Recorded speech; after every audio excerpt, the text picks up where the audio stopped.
தமிழகத்தில் உள்ள அரசு பள்ளிகளில் காலை உணவு திட்டம் செயல்படுத்தப்பட்டு வருகின்றன.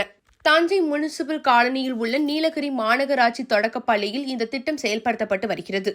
இங்கு படிக்கும் 450 மாணவ மாணவிகள் இந்த திட்டத்தின் மூலம் பயனடைந்து வருகிறார்கள். இந்த நிலையில் இந்த திட்டத்தில் பள்ளி மாணவர்களுக்கு காலை உணவு தரமானதாக வழங்கப்படுகிறதா என தொடக்க கல்வி இயக்குநர் கண்ணப்பன் நேற்று திடீர் ஆய்வு செய்தார். அப்போது அவர் மாணவர்களுக்கு வழங்கப்படும் உணவு தரமானதாக உள்ளதா என மாணவர்களுடன் அமர்ந்து சாப்பிட்டு ஆய்வு செய்தார். பின்னர் அவர் நிருபர்களிடம் கூறுகையில், தமிழகத்தில் உயர்நிலை மேல்நிலை பள்ளிகளில் ஆய்வகங்கள் உள்ளன, ஆனால் நடுநிலை பள்ளிகளில் இல்லை. இதையடுத்து தமிழகத்தில் உள்ள 7000 நடுநிலை பள்ளிகளில் உயர் தொழில்நுட்ப ஆய்வகம் வருகிற கல்வியாண்டு முதல் தொடங்கப்பட உள்ளது. மேலும் 20,000 தொடக்க பள்ளிகளில் ஸ்மார்ட் வகுப்புகளும் தொடங்கப்பட உள்ளது. இதற்கான பணிகள் தொடங்கப்பட்டு வருகிற ஜூன் மாதம் முதல் செயல்பாட்டுக்கு வர உள்ளன.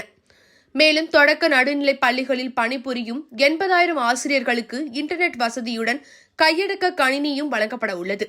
இது மாணவர்களுக்கு கற்றல் திறனை மேம்படுத்துவதற்காக வழங்கப்பட உள்ளது. இதன் மூலம் கிராமப்புறங்களில் உள்ள மாணவர்களும் தரமான கல்வியை எளிதில் கற்பதற்கான வாய்ப்புகள் அமையும். இதனால் கற்பதன் மூலம் மாணவர்கள் உயர்கல்வி எளிதில் அடைய முடியும் என்றார். இந்த ஆய்வின் போது பள்ளி தலைமை ஆசிரியர் கீதா, பள்ளி ஆசிரியர்கள் ராஜராஜன், மார்ட்டின் மற்றும் ஆசிரியர்கள் உடன் இருந்தனர்.